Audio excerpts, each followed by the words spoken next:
Okay, we're missing, who are we missing? We're missing Key and Charles Daryl Woodcock. and Daryl Woodcock. All right. Well, we got about 2 minutes here. There's Key. Okay, there's Key. Daryl. Sorry. Molly. Sorry about that. Charles Lee's the only one we're missing, I think. I see Daryl. Daryl, test your mic real quick. Testing 1, 2, 3. All right. Key, are you there? Test your mic. Make sure you can hear. Can you hear me? Mm-hmm. All right. I think all we're missing is Commissioner Lee. Am I correct on that? Sydney, am I correct on that? All right. Yes, sir. That's all right. Ladies and gentlemen, you are live on YouTube and you are being recorded, so you are ready to go whenever you'd like. Thank you. Thank you. Well, it is now 6:30, and we're going to go ahead and get started. I'm expecting probably Commissioner Lee will pop in here in a moment, but we do have everybody present. Let me just begin by stating again that it's been determined that meeting electronically is necessary to protect the public health, safety, and the welfare in light of the coronavirus. And so recording of this meeting is being made available to the public online. And with that, let me welcome you to our August 4th, 2020 Hendersonville Regional Planning Commission meeting. And once again, all of the commissioners are present, except Mr. Lee, and I'm expecting him any minute. And let's go ahead and have a word of prayer. Everybody would just bow. I'm going to open us in a word of prayer tonight. Father, we come before you and we thank you for your many blessings to us. We thank you, Lord, for your great help in the midst of the storms that we face in our lives. We thank you, Lord, for this city of Hendersonville. We thank you for the commissioners that serve on this planning commission and all of the great progress and the favor that you've shown to our city. I pray this evening that you would give us wisdom and give us understanding, Lord, as we face the business of our city tonight. And Lord, we do pray for all of those that are displaced tonight, those that are without jobs, those that are in need of food, and those that are in need of your touch tonight. I pray, Lord, that you'll come and that you'll just be with them today. And we thank you, Lord, for your continued blessing, and specifically for your grace that is so amazing. And we pray these things in Jesus' name. Amen. Amen. We're going to move right into our public hearing tonight. Item number 4 on the agenda. We do have a request by Peter and Christy Smith to annex to rezone 28.9 acres to suburban residential, low density, SR1, and estate residential. The property is located on the west side of Anderson Road, north of Jones Lane, as identified by Sumner County Tax Map 138, parcel 015.00. And it's my understanding that we have nobody signed up for that public hearing as of right now. And so having said that, and hearing that there are no takers for our public hearing tonight, I will declare that hearing closed. Item number 3, request for information assistance. Is there any request for information assistance from our commission members tonight? Okay, hearing none. Additions to the agenda? All right, hearing none. Minutes, we have the minutes of July 7th, 2020. Do we have a motion to accept? Motion to approve. Ms. Silkwood makes the motion. Second. Who makes the second? Darlene Stringfellow makes the second. And any comments? All right, all in favor say aye. Aye. Aye. Any Aye. opposed? Any abstentions? Okay, very good. We're going to move on now to the consent agenda. We have the Meadows of Indian Lake, Phase 4, Section 1. We have Meadows of Indian Lake, Phase 4, Section 2. We have Meadows of Indian Lake, Phase 4, Section 3. Millstone, Phase 6, preliminary plat. Millstone, Phase 7. That's on the consent agenda. Then we don't really need any action on that right now. So we're gonna go for that today. The site plans, first of all, let me go back. Is there anybody that would like to take anything off of the consent agenda this evening? All right, hearing none, we're gonna move forward with that. Move on to the site plans. We have the Ace Hardware Backwoods Outdoor Center site plan and. Mr. Chairman, yeah, I think we need to go ahead and Need a do vote. We need a vote on the consent. on the consent. Yes, sir. Yeah, okay, we need a motion to accept the consent agenda as presented. Do So we have a moved, motion? Mr. Chairman. Who made the motion? Mr. Lee, second? Second. Okay, second by Ms. Silkwood. All right, let's go ahead and have a roll call vote. Who's doing that? Caitlin will take care of that. Caitlin, go ahead and call the roll. Altizer, Yes. Key, Yes. Hardcastle, Yes. Hardwick, Yes. Lee, Yes. Longmire, Yes. Silkwood, Yes. Stringfellow, Yes. Woodcock, Aye. Jenkins. Yes. Okay. All, Call it off? yes. Okay, very good. No, there's no, we're okay with that. Let's move on to our site plans. Site plans.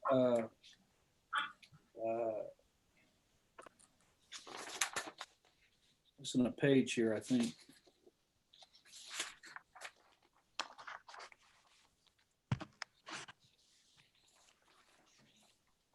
Hold on, let me pull my agenda up real quick here, folks. Okay, yeah, here we go. We need the site plans for the Ace Ace Hardware Backwoods Outdoor Center. Who's having you guys? Mr. Witten will take care of that, Chairman. Mr. Witten, go ahead. This site's located at 500 West Main Street. Greg Yandel, he's also the owner of the Red Rooster restaurant, he's in the process of fitting out the old Aldi's location for a new Ace Hardware store. And as part of that, he'll be adding an outdoor garden center on the west side of that old Aldi's location. That's going to be about a 6,500 square foot outdoor center. He's requesting to erect a shade canopy over the outdoor center, and that will be supported by it'll be a shade cloth over it, which will be supported by a metal support structure. That support structure will have about 19 vertical support posts on the front, rear, and side. The city's building design standards state that a canopy, that the supports for a canopy are supposed to be brick or stone shrouded from grade up to the top of the ceiling. So Mr. Yandel is requesting a waiver of that requirement. He's proposing to provide 3 full brick columns on the front of that garden center, which will be facing Main Street. You should be able to see those in your building elevations there. But he's requesting on the sides and the rear, on the rest of those vertical supports, to just have the steel support columns. The perimeter of the garden center will have, you can see the black aluminum decorative fencing around the outside of it. He will also have about a 600 square foot she shed within that enclosure and underneath the shade canopy. That will have a wood siding. It'll be kind of a rough looking, not rough looking, but you can see the image there in the top left hand page. it'll have a pretty neat appearance to it. But again, the issue is the waiver of not having to brick those remaining support columns on the side and rear of the enclosure. Okay, Mr. Whitten, is that all the report that you have for us? Yes, sir. Okay, is the applicant here on our Zoom call? Yes, this is Greg Yandell. I'm present. Greg, hi, how you doing? I'm good, thank you. Good. Listen, why don't you express a little bit, you know, follow up anything that Mr. Whitten Sure. said, and then kind of give us kind of the rationale you have for the waiver. Okay, thank you. First of all, thank you to all the commission members for allowing me the opportunity to come before you this evening and just explain what we are trying to accomplish on the west end of town. We're very excited to bring Ace Hardware to the old Aldi location. It is a fantastic location, and quite frankly, that side of town really doesn't have much in the way of an opportunity right now for those residents and businesses for anything like Ace on that side of town. So we're excited to be able to bring that. Furthermore, we're excited about the opportunity to bring more tax revenue into the city because our Ace Hardware is going to be it's going to be a unique shopping destination, and we will briefly go over that along with the Lawn and Garden Center, which is we are building it to be one of the premier lawn and garden centers in Middle Tennessee. So by the end of the presentation, what you'll see is that we put a lot of thought into really providing a very unique shopping experience for anyone that walks in the store, be it a do-it-yourself homeowner, someone that's a tradesperson, or someone that really wants to improve the look of their home or project with really upscale lawn and garden planning. So we have the approval from the landlord to take over 6,500 square feet off to the left-hand side, or the west side, as Timothy said, in the parking lot to build an upscale lawn and garden center. And when I say upscale, there's a couple of things I want everyone to really understand. We are working with a couple of vendors that really, and we visited different lawn and garden centers across Tennessee, Alabama, Mississippi, to really inform how we want our lawn and garden center to appear, not only from the road, but actually when you walk into the lawn and garden center as well. We are surrounding the entire 6,500 square feet with black powder coated aluminum fencing across the front, back, and sides to give it an upscale appearance. Across the front, we are putting 3 bricked columns that will add to the upscale nature, and it will also tie into the look of the building, so it really won't look like it was an afterthought. And what you'll see is the shade cloth structure. We are working with a company out of North Carolina called Polytech. That company, that's all they do is they build professional shade cloth structures. And what you would see if you Googled, you know, some of the major shade or lawn and garden centers across the country, you would see that Polytech actually is the company that they've used to provide shade for both the plants and the customers. Now, it does present an exposed metal structure. And what we're proposing across the front of the shade cloth structure, and you'll see that truss that goes all the way across the front horizontally.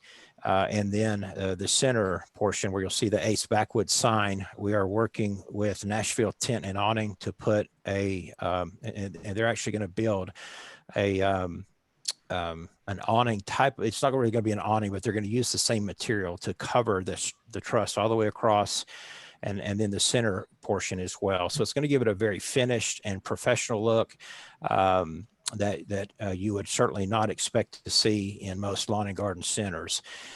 Now, so the rest of the exposed metal post, and that's part of why we're asking for the waiver for the zoning ordinance, will be behind that professional fencing across the front and down the sides. So it will be tucked in behind there. It really won't be that exposed to the road. And there are 19 posts throughout the entire structure. I did go back and count just now because I think I was a bit confused when I added the posts. There's actually only 9 posts that are across the front, side, and back. The remainder of the 10 posts are located across the middle of the structure that support the rest of the structure. And there you can see the picture on the bottom right hand side now.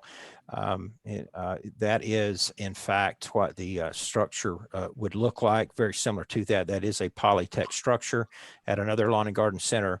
And you can see once you get up under the structure, it is simply shade cloth. There is really not a roof. And so when we are looking at the plan, the plan does talk about a roof support, which in fact that is just a built structure to provide shade. So I guess there could be an argument that in fact it's not actually supporting a roof, but just simply the structure.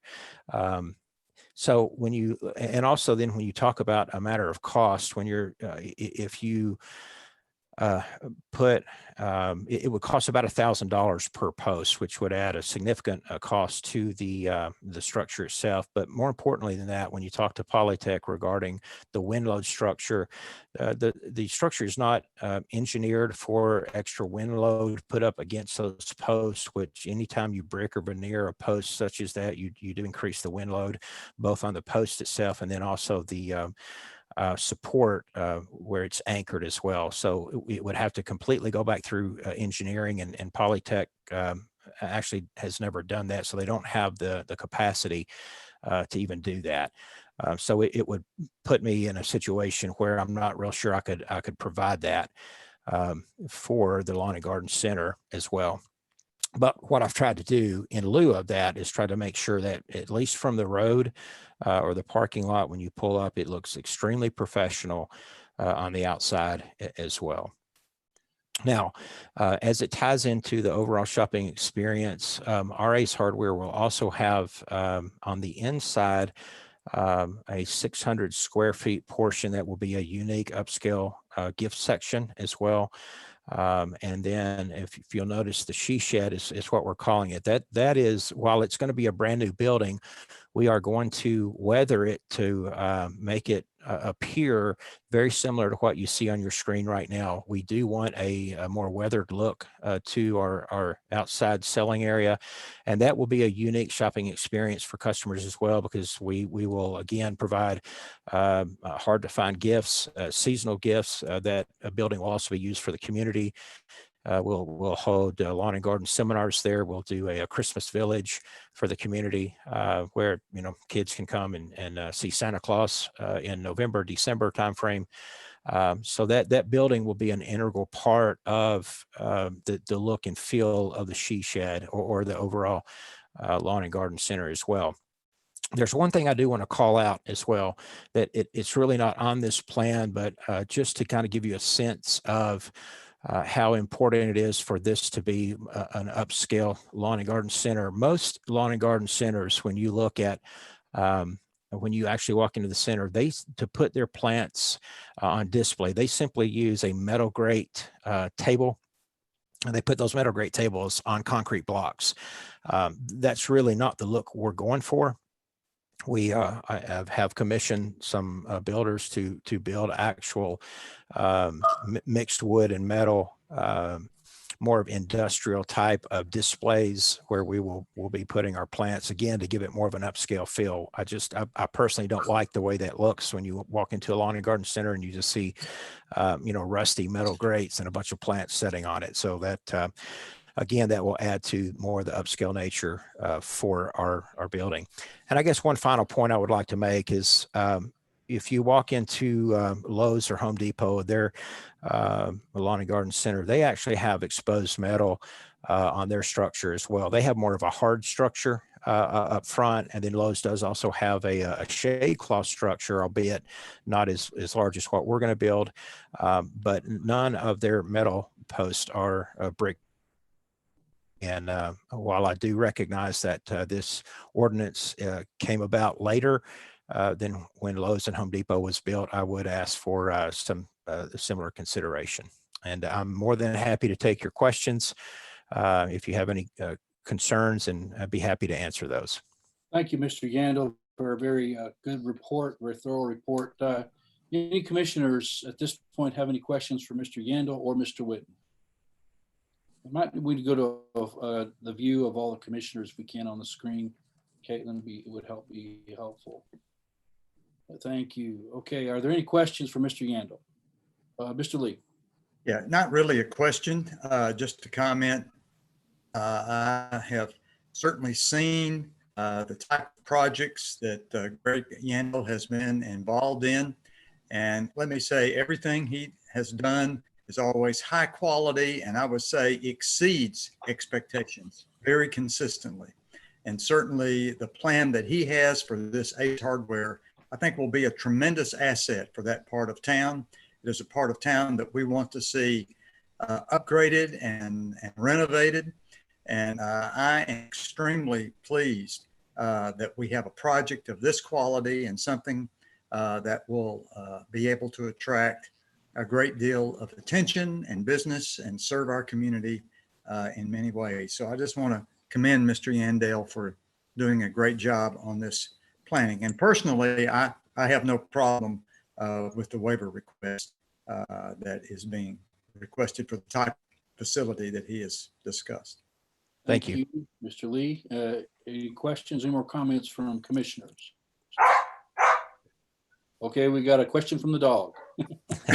Sorry. I put me on mute. That's all right. Sorry. Oh my gosh. I can't tell whether that's a yay or a nay. So there we go. Clearly, the dog is excited about Ace Hardware. I was excited about Ace Hardware. Yeah. Okay. Well, I hear no question. I hear no questions. So I'd like to make a comment. Ms. Longmire, please. How many posts are going down the west side or the side of it?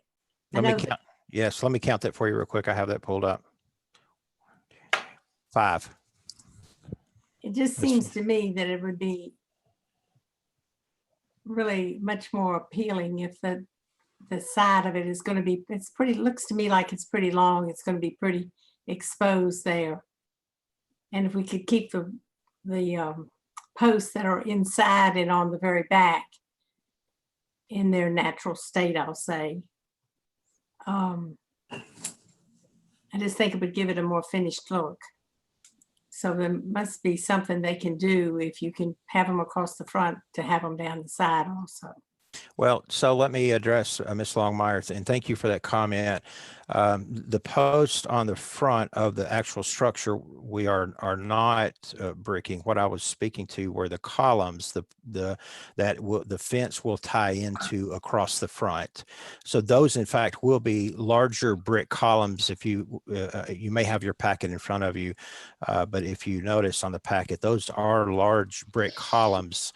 That the fence sections will tie across, and then the actual structure sets then behind those posts. So and there's 3 posts across the front that are a part of the structure. Those are actually hidden then behind the fence that runs across the front. And I will also comment that the same fencing it also runs down the west-hand side as well. So you're going to have a very professional and finished look down the west-hand side with the outside fencing is also going to be the black powder coated fencing. We elected to keep that fencing all the way around, Ms. Longmire, to actually address your concern and mine. I wanted it to look professional and finished. So that's why we've elected to spend the extra money and use that same fencing all the way across the west-hand side and then all the way across the back as well.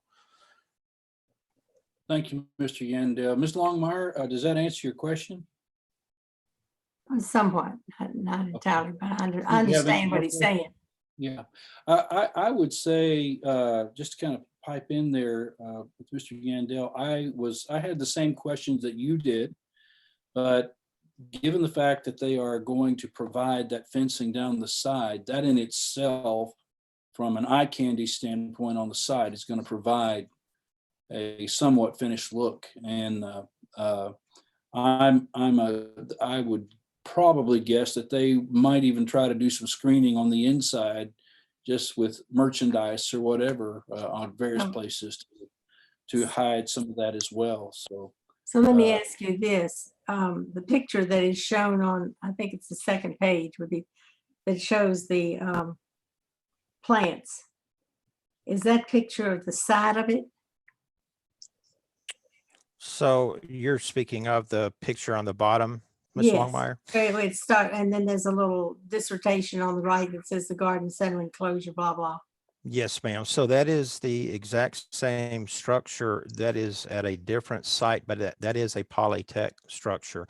So Yes. if you can envision across the front of that, toward the front, or out in front of that is going to be our actual fence and larger brick columns that will be the entrance. So where this is just open, our facility will not be open the way this is.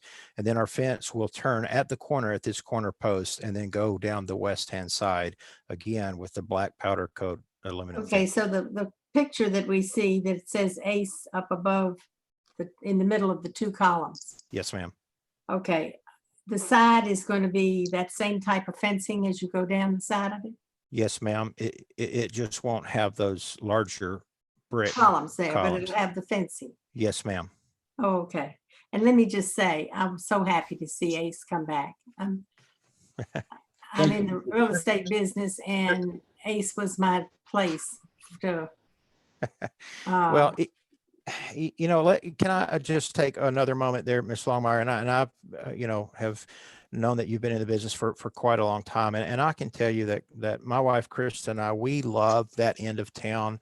And we are very, very excited to bring what we think is a keystone business to a side of town, a national brand, if you will, to a side of town that I think can really be a cornerstone to helping revitalize that part of town. And I really want to showcase to other people that you can invest in the west side of Hendersonville and do very well. There's a lot of residents on that side of town. There's so many businesses over there and so many people in Hendersonville live, work, play over there that it's just a fantastic opportunity to really, to your point, you know, keep the property values on that side of town where they need to be. thank you, Mr. Yandell. Let me just add to that, and one other question that I might have, and thank you for your leadership on bringing this about on that side of town. But I do have a question along the side. Along the front there, you have stated that there's Nashville Tent and Awning is creating a treatment to wrap the truss along the front side there where the ACE is. Mm-hmm. Is that going to go down the side too, where that truss is exposed on that lower picture, that wrapping, or is that going to be along the front? Well, we had originally intended it to be on the front, just, you know, simply trying to, you know, from a cost standpoint, I'm not opposed to that going down the side as well. Certainly would be less expensive than you know, bricking all the posts to provide a little bit more of a finished look. But our intention originally was to provide it just across the front. Well, it's not going to change the way I think about it. I do think just from a finish standpoint, if it's feasible to put that wrapping down the side along where the truss is, that it would give it a better look. But Yeah, more finished. Okay. It's not going to be a make or break point for me, but I would encourage you to take a look at that. Well, I will tell you that based on the initial estimate that I got from Nashville Tent and Awning, it won't be a deal breaker for me to put it down the west-hand side. I'm happy to do that. And I think I can certainly absorb that cost. Okay, Mr. Chairman, I have one other question for Mr. Yandell. Mr. Lee. Mr. Yandell, how many employees do you intend to hire to operate the center? Good question. And that initially will probably be somewhere around 15. And then as the store, we'll have to see how the store does. I mean, we have a number in our mind that we think the store will do. It's a very conservative number. If that number really goes to where I think it will go, that number is probably going to go between 18 to 20. Thank you. Thank you, Mr. Lee. Are there any more questions from the commissioners? Okay, I don't see. Question, I have a comment. Okay, Mr. Woodcock. I can't say what has not already been said by the other commissioners. I just want to thank you for your investment in that side of our city. So I appreciate it. Thank you. Thank you. Okay, and hearing that, would somebody like to make a motion to approve this project with all staff comments and granting the waiver? I move to approve. Mr. Chairman. Moved Second, to approve, Mr. Lee, and second by whom? Darlene. Did you? Darlene. Okay, I didn't see that. Okay. Sorry. All right, we have a motion and it's properly seconded. Is there any more discussion? But does it need to have something about the wrapping going down that side in that motion? Or- I think Mr. Yandell has already kind of communicated to us that he's going to absorb that. So Yeah. I'm okay with that. Are you okay with that? Yes, I'll commit to that. That's not a problem. Okay, thank you. Okay, so we have a motion in a second. Hearing no other discussion, would you call the roll, Caitlin, please?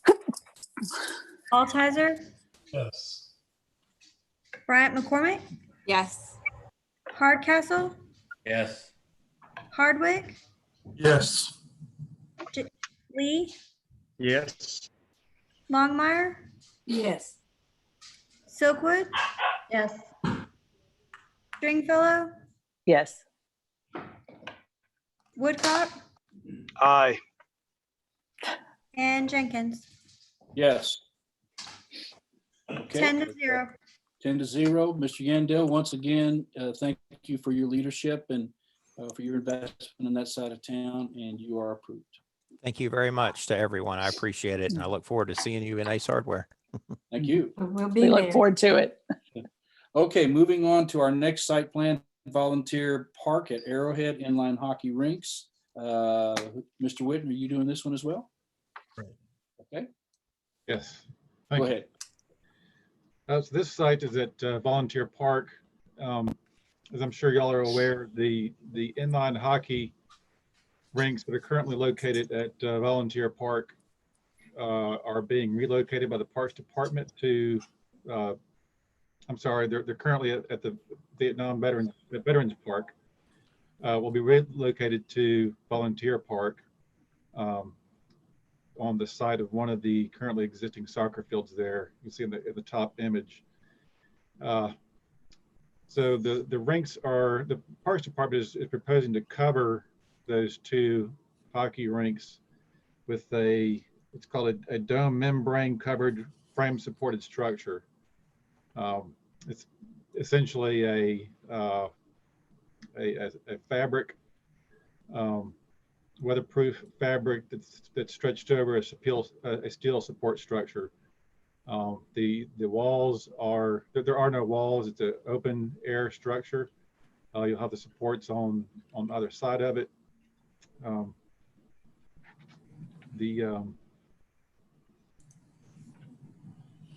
They will be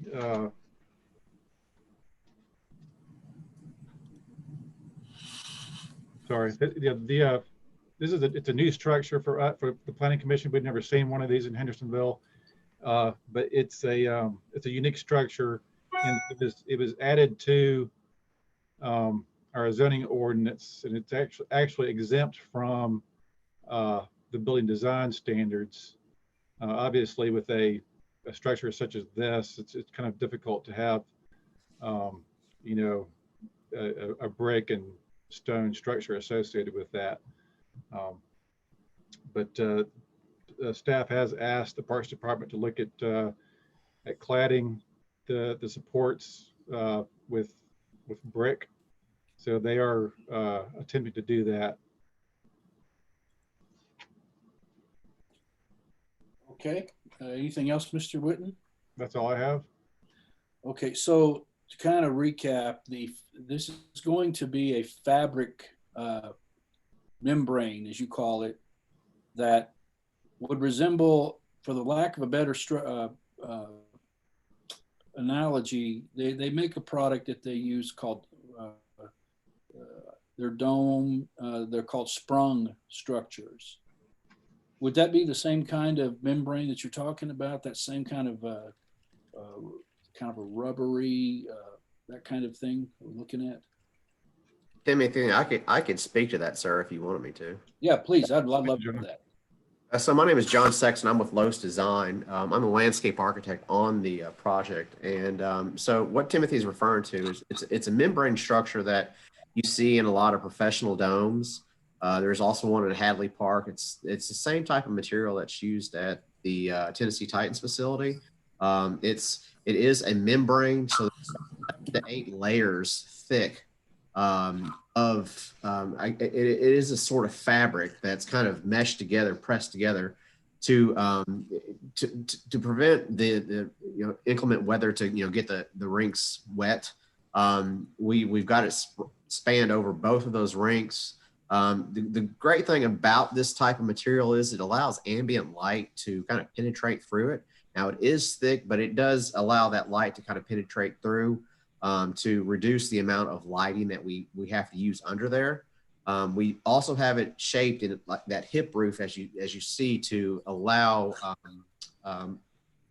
wind and to prevent the moisture content to building up on those rinks. Now it is covered, but with the humidity in the south, there could be some moisture buildup. But we've raised that structure up enough to allow enough wind, plus the addition of fans underneath that structure to cool this area off.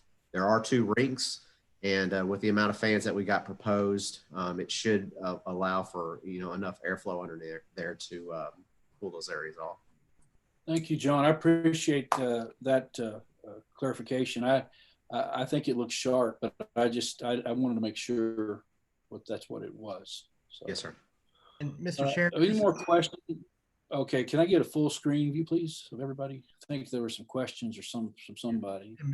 Mr. Chairman, I might just mention last night, this particular project was before the Board of Zoning Appeals, and they obtained a reduction from the height of the building or increase by about 5 feet because it didn't meet our height restrictions. It exceeded that within the zone that it's located in. So that was approved last night by the BZA. Okay. It was just a little over. I think it was maybe 5 feet over what our maximum. They approved the overage. Yes, tell me, or okay, yeah.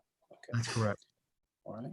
May I also make one more statement, sir? Yes, go ahead, John. We're also trying to relate it back to the existing structure that it's out there as well.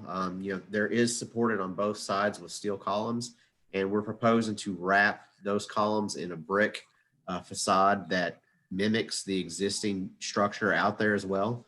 On the ends, we're proposing to put the seal of Hendersonville on those columns as well to help dress it up and to allow it to really kind of settle back into that space versus just being a large metal structure that just kind of sticks out. So we're doing our best to make sure that it fits within that space and it's attractive on all sides for everybody.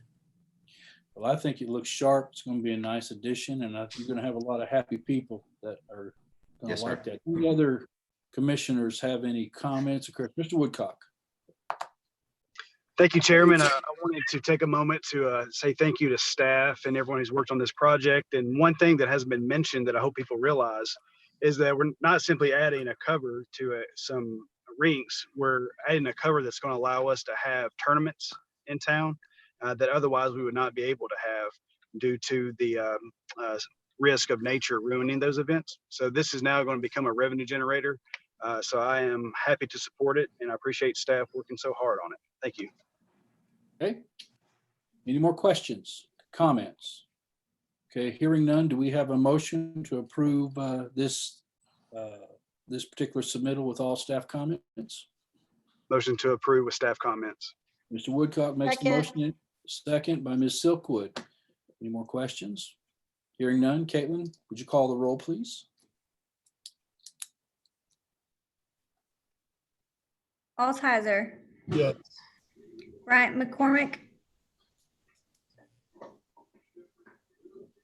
Key. Hi. I'm going to take a page out of Daryl's book. Knew I'd get you. Hardcastle. Yes. Hardwick. Yes. Lee. Yes. Longmire. Yes. Silkwood, Yes. Stringfellow, Yes. Woodcock, Darrell, are you going to say aye? Aye. Jenkins. Yes. 10-0. Yes. Everything's approved. Okay, so let's move on now to the rezonings. And I notice here that on the agenda, we have the resolution first as the first item of business here. But I think what I'd like to do, since we really didn't have any people for the public hearing, so Grant, I'm going to go ahead and ask you to give us an overview of the rezoning request on the staff report. And then if there are any questions that commissioners have, I think that the staff report's very thorough about all of this, but get that in front of us and take us through this rezone, okay? And then we'll go from there.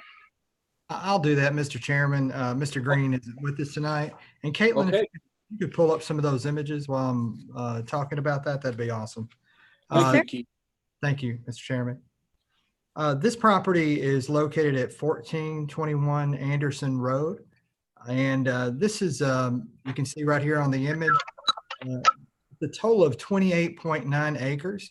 And it's broken up into a request for rezoning, as you can see there on the image. A site that's 10.7 acres, requesting zone to SR1, which is low density single family residential. And then the remaining 18.2 acres would be requested to be zoned ER. This property currently is not within the city limits, and they're requesting annexation. And that's that first resolution that we're looking at is a resolution for the plan of services, looking at how we're going to service that area and recommending proposed annexation to the Board of Mayor and Aldermen. This particular area, as you can see on the left, this is, I believe it's Nottingham that comes out of where you see the 10.7 acres proposed. Yeah, right there. That right there is the Durham Farm subdivision. And what the owners of this are looking at are constructing SR1 single family houses that would connect and build this east-west part of the east-west collector road up on that portion of the property. As far as the remaining property that would be ER, which is minimum 1 acre lots. At this time, as far as what the developer is talking about, is actually just looking to do 2 homes on that 18 acres and breaking that into two separate lots. So that's what we're looking at.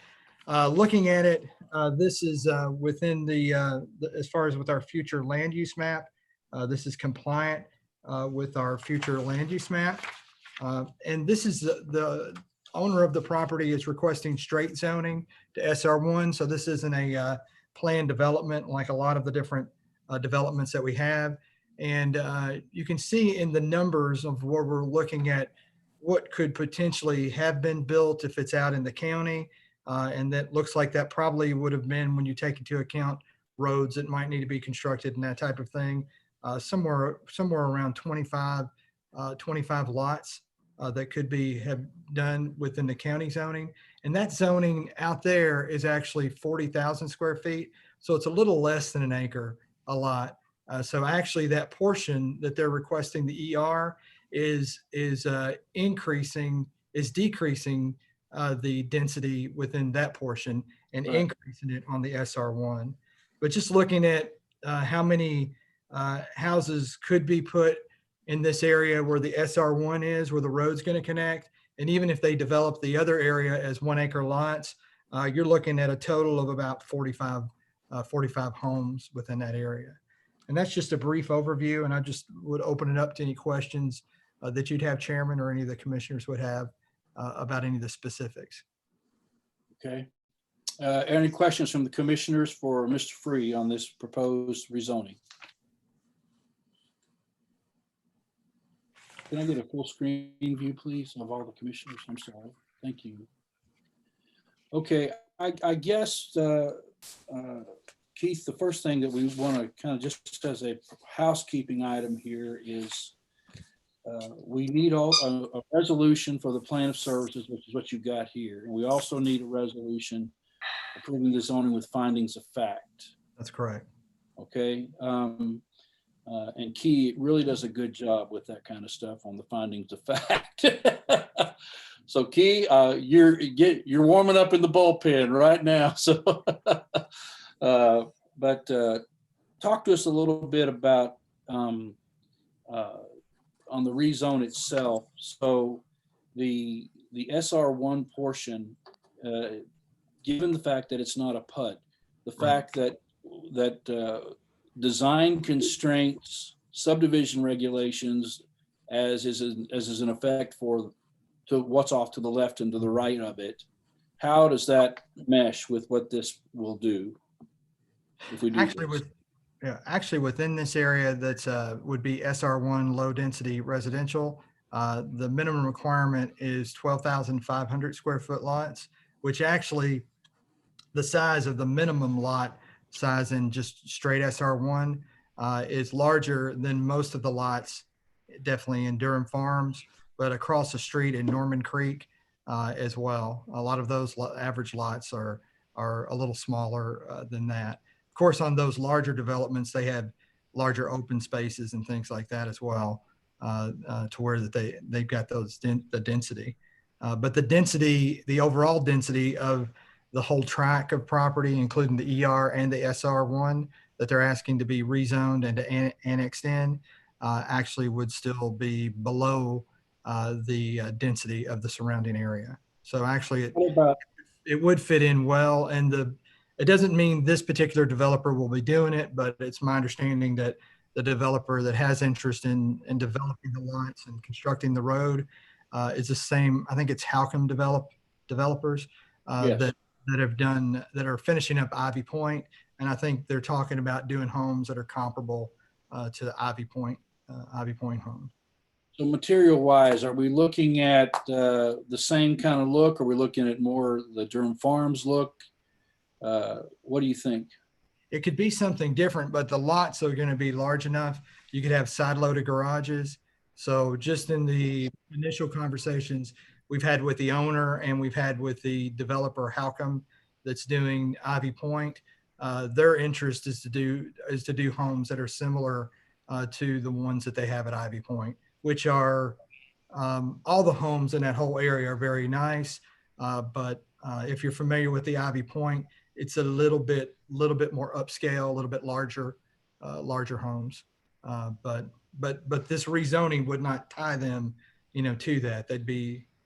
They could develop something that was still within the SR1 guidelines. But that's what they've shared with us at this point. And I will just go ahead and add to that. The SR1 zoning does require 50% brick on each side, just straight zoned. So. Okay. So there would be those requirements. And then even if they had front facing garages, there's requirements there too. I just want us to have some sort of, because there is a difference between PUD and straight zones. So I just wanted to make sure that we're covered on that. Sounds like we are. One thing looking at it, and I remember it was about 4 years ago this month actually, that I remember Fred Rogers, the previous director, and myself were talking about this area and talking about this potential east-west connection that could happen eventually from Saundersville to New Shackle. And it has been accelerated where we're getting closer and closer to that.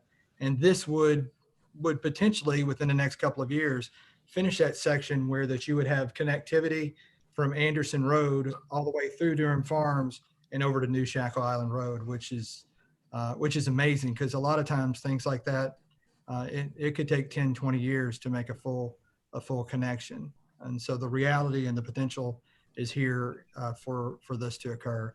As far as on the plan of services, on looking at that, you can see where this property is located.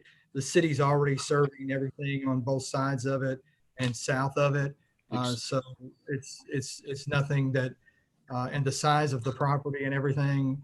Actually, with that road connection, it would increase a lot of our response time within that area on back and forth on the east and west. So it's not really a big stretch in our with the way it's located on our existing emergency services or our general city services. Okay. Any other questions or comments? Ms. Silkwood. Thank you. Thank you, Mr. Chairman. So Director Free, so just so that I'm clear, the purpose of splitting up the zoning is to make the SR1 portion more congruent with what's already over on the Durham Farm side. And then that Nottingham Extension Road, the extension of that road would sort of be the boundary between the ER and the SR1. Is that correct? No, it would actually, that road would bisect the SR1 and go down the middle. So you'd have houses on both sides. I can't remember the number. Show us a graphic of maybe bring that up and talk us through what she's talking about there. That's an important point. Thank you, Ms. Silkwood. Yeah, let me see what that is. 15 lots, potentially approaching 15 to 30 lots. Okay, there you go. Talk us through that, please. Yeah, I think maybe go to that first one. That's the aerial photo.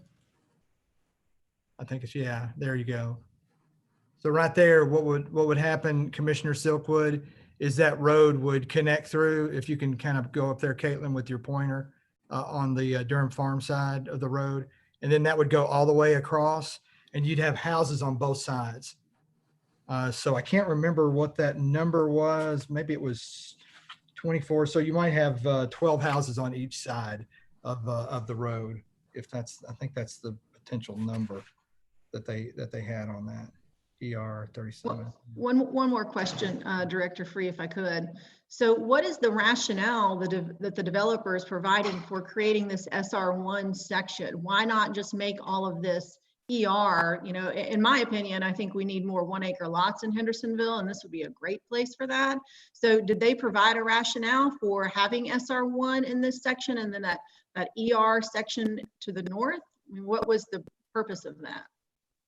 Now, I think they're full screen view, Caitlin. Oh, go ahead, David. I'm sorry. I was just saying, go back to full. There we go. Thank you. Yeah, and I don't know if there is a representative of the owner that would like to speak to that. Maybe they could, speak to it more. Typically, it probably would have been a situation where somebody would be coming in asking for the whole site to be SR1 or SR2 or a planned development. But in this case, they're just asking for that portion. It is going to be a significant cost to make that road connection. And, it's possible that the 1 acre lots building that much road, maybe financially that didn't make a lot of sense, or they don't get the numbers that they would need to. And it is more, the SR1 is closer in compatibility to Durham Farms and Ivy Point and the development that is out there. The 1 acre lots at that location, when you get further north, certainly 5 acre lots even would be the common as you go up Anderson. But I don't know if is there a representative of the owner that is here that could speak to that? I don't think there is, Keith. Okay. I don't think so either. I don't see anybody that's there. Here earlier, I don't know what happened to him. Yeah, I got booted off earlier and I had to come back on, but so they may not have been able to make a connection back. So just one follow-up question. So nothing would prohibit them later from coming back and asking for that ER to be zoned SR1? They could do that at a later date? Yeah, they could do that, but in looking at weighing this on, hey, do we do this part SR1 and the other part ER, and looking at it, the ability to make this very important transportation connection of the roadway at that location where we're talking SR1 certainly weighs very heavy. If they're coming back later and saying they want to change the ER to SR1, then that's a totally different story, because there's not a major connection of a road system that's in our transportation plan. It would just be developing the property. And so, and I think they're not here, I guess, but they understand, in my discussions with them, they understand the risk that they're taking and going ahead and just zoning that SR1 and then keeping the other as ER. But I think what they've shared with me is with that 18 acres, they're just going to divide that into 2 lots and actually build homes for themselves on each one of those lots. That doesn't mean that's for sure going to happen, but that's what they've expressed to us. But even if they don't, those lots would have to be developed at 1 acre per lot on that ER portion, unless they came back and were able to have a successful rezoning. Okay. All right, Vanessa. I have a any- question. Okay, go ahead. Okay. Do you happen to have, I know historically or traditionally you give us the map that shows the designations such as SR1, et cetera. Do you happen to have that one that you could share screen with so that we could see what the surrounding areas are zoned and how that particular piece of property is proposed to be? If you could pull that up, Caitlin, it's on there. There's the county zoning, but let's put the one that has the city zoning on it. Yeah, keep going. There it is right there. And you can see that area if you right there that's around blue and the white. Right there, that's the area in question. The area that's brown to the left is Durham Farms, and then the areas in the gold, they're all SR1 PD. To the south of it is Autumn Creek, and then to the right is Ivy Point, Norman Creek, and Fountain Brook. Okay. Ms. McCormick, does that answer your question? Anything else? All right. And Any more questions? One thing I might just mention, Commissioner McCormick, is in the future land use of this area is designated where actually the density could be, I believe, 3 to 6 units an acre.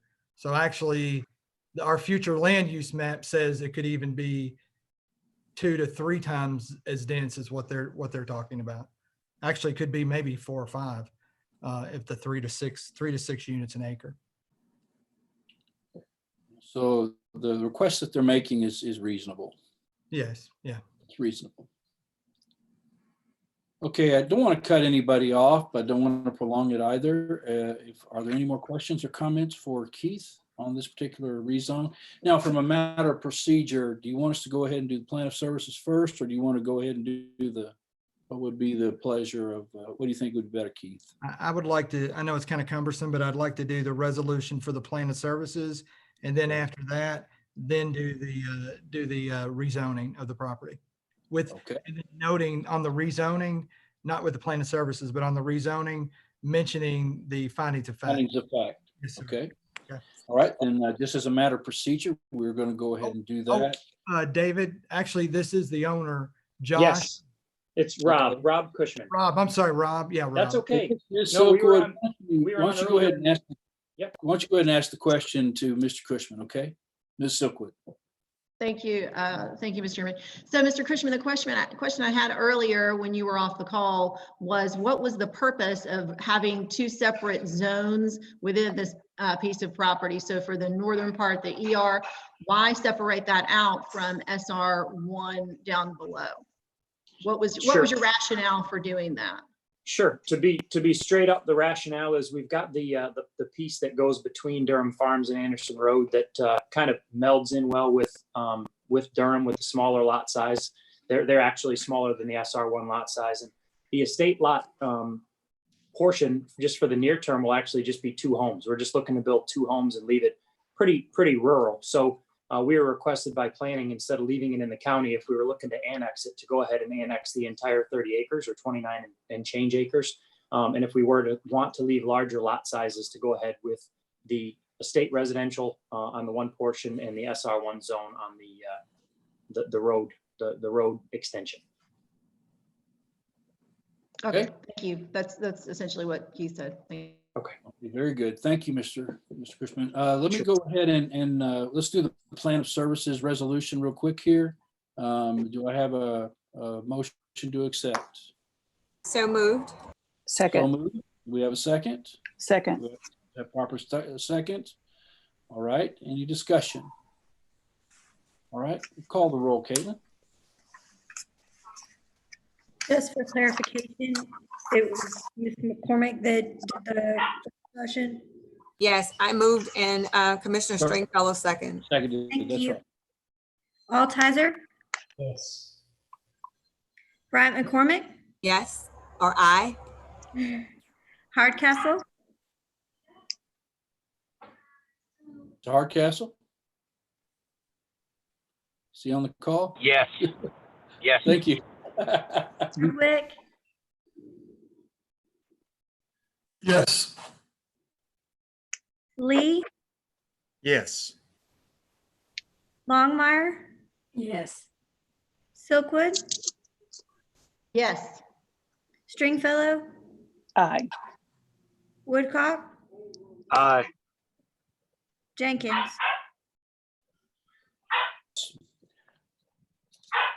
Jenkins, Yes. 10-0. Okay. The plan of services is approved. Ms. McCormick, do you have a motion for us on the rezone? Yes, so at this time, I move that we accept this project. I'm based on the following findings of fact. Number one, the zone change amendment is in agreement with our land use plan for the area. I find that it meshes as stated with the land use plan. Number two, there will be no adverse effect upon adjoining property owners. And essentially, based upon the property owners, we are annexing an area that's already sandwiched or pretty close to sandwiched by the city already. Number three, no property owner or small group of property owners will benefit materially from the change to the detriment of the general public. And lastly, the conditions affecting the area have changed to a sufficient extent to warrant an amendment to the zoning plan. I find that the project has a logical transition from ER at the top to SR1 that flows nicely with the surrounding area. And for those reasons that I move that we accept this project.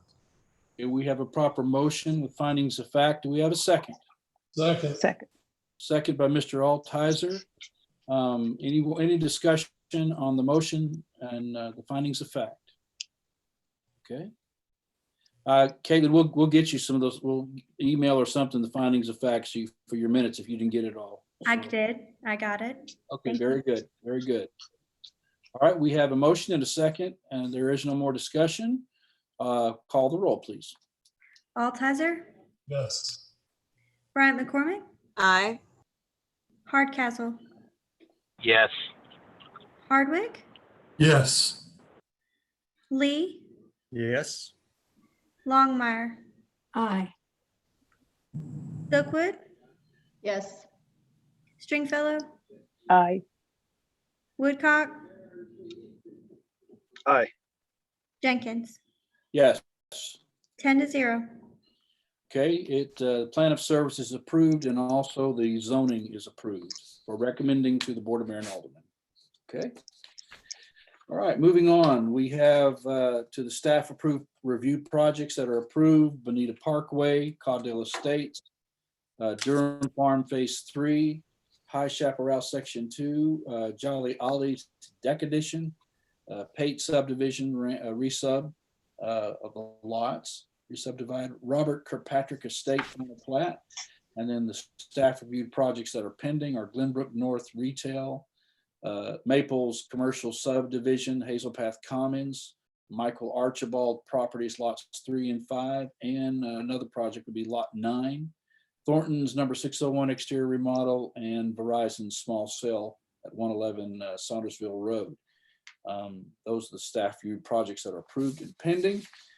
No actions needed there. There are no other. We'll go to planning director comments. Mr. Free, anything you have for us tonight before we adjourn? Just have a couple of things, Mr. Chairman.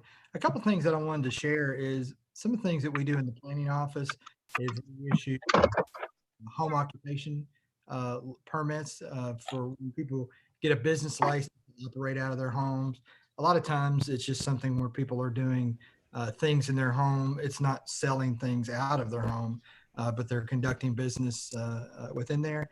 And I just thought I'd mention, because we've had all of the things with the virus since March that have been going on, and just kind of wanted to talk about some of the things that are happening economically in our city that are actually very promising, that actually are quite shocking when we look at some of these things.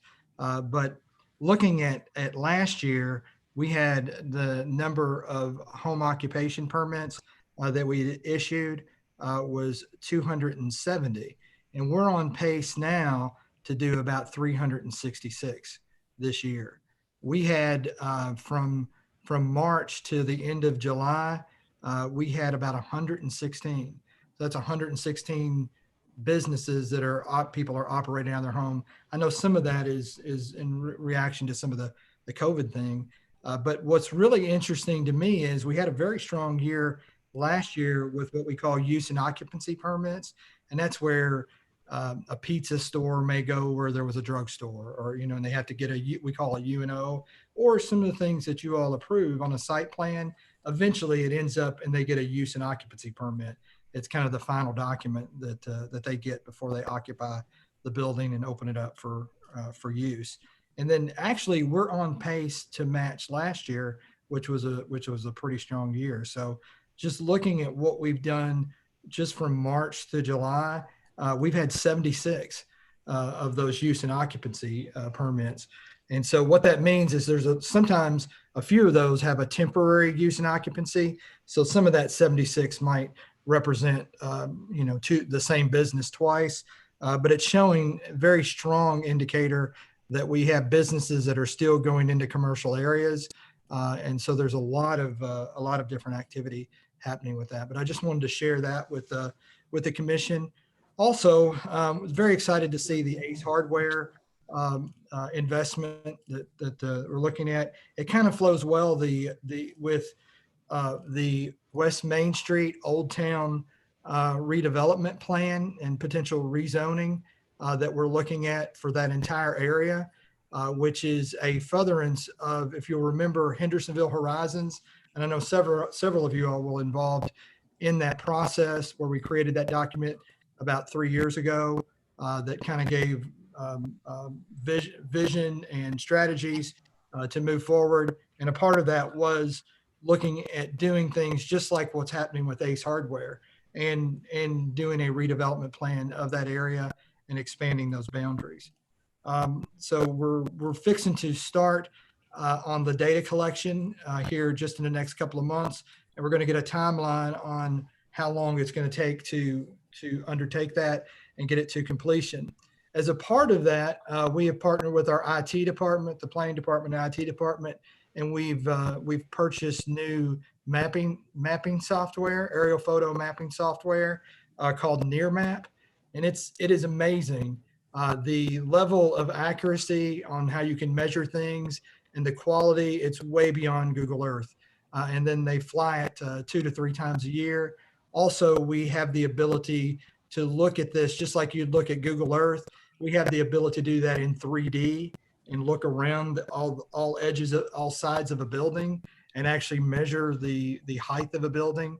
This is going to be a tool we're going to be able to use really well. You know how we've used over the last year or so, we've incorporated the drone, and we've done that, and it's been pretty cool and effective in being able to visualize things. We're going to be able to use this NearMap software in the coming months to present things to the commission on potential projects, looking at sight line, the size of a building, where it sits, looking at a lot of different things. So we're very excited about that.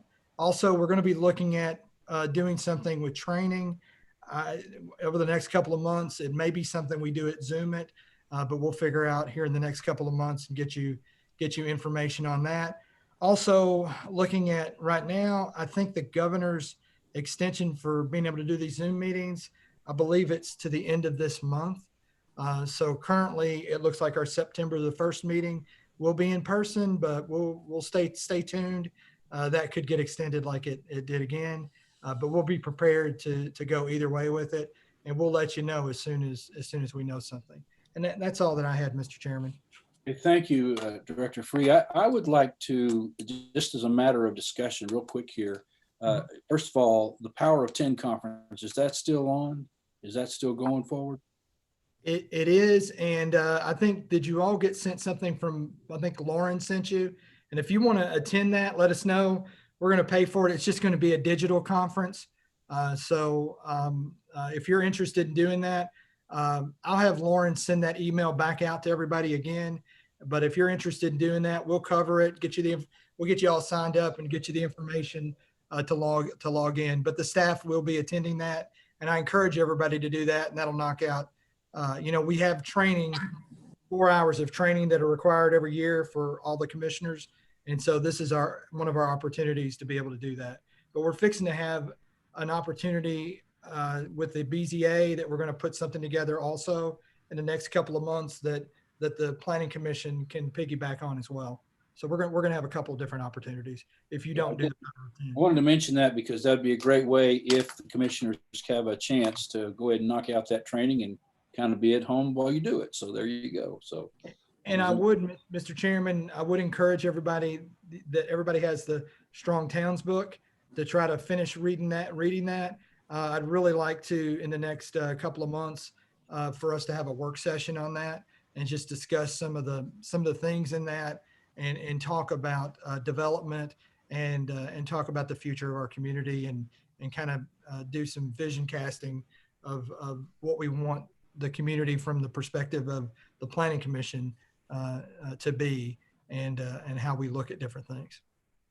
And kind of building on that, on the future and the brain teaser that I'd kind of like to leave the commission with tonight. I've been talking to a lot of developers in the last month or so in the greater Nashville area. And one of the things that has come to the forefront in some of the discussions is with the coronavirus and with the new normal, as you want to call it, how does that affect businesses in Class A office space?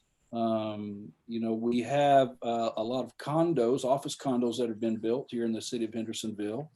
But I talked to one developer and they were literally, they had several contracts that were pending on Class A office space, big projects. And they're being put on hold by the developer simply because the business demand, and of course we have some commercial real estate people on the commission, but that will be a thinker for us because I know in the past we have talked about attracting Class A office space here. And it's going to be very interesting to see how that unfolds. And that's the brain teaser for tonight. Charles. Yeah, just a question for Keith. I believe I read, Keith, where Rod Kirk is now a part of the planning department. And if you could just sort of let us know, does he now answer to you as a part of the staff? And how is that working? And I think it would be, if he's a part of the planning department now, it would be beneficial to have him attend the planning commission meetings. He used to pretty normally anyway, but planning and development and economic development are so interrelated. It just would appear to me to be a plus to have someone of his expertise available at the meetings. Yeah, we're integrating Rod into our department. I think it was just last week, he got his office all moved up over within the planning suite. And so we've got him all set up and we're working on those different things. One of the things that, and he will be reporting directly to me, but one thing that he's working on now that we're working out is his vision of what he thinks he wants to do with that position. And so I've asked him to come up with his strategies and goals and what are the main things where he sees that we need to spend our time and our energy. But we have meetings 2 or 3 times a week with different developers on potential projects and things.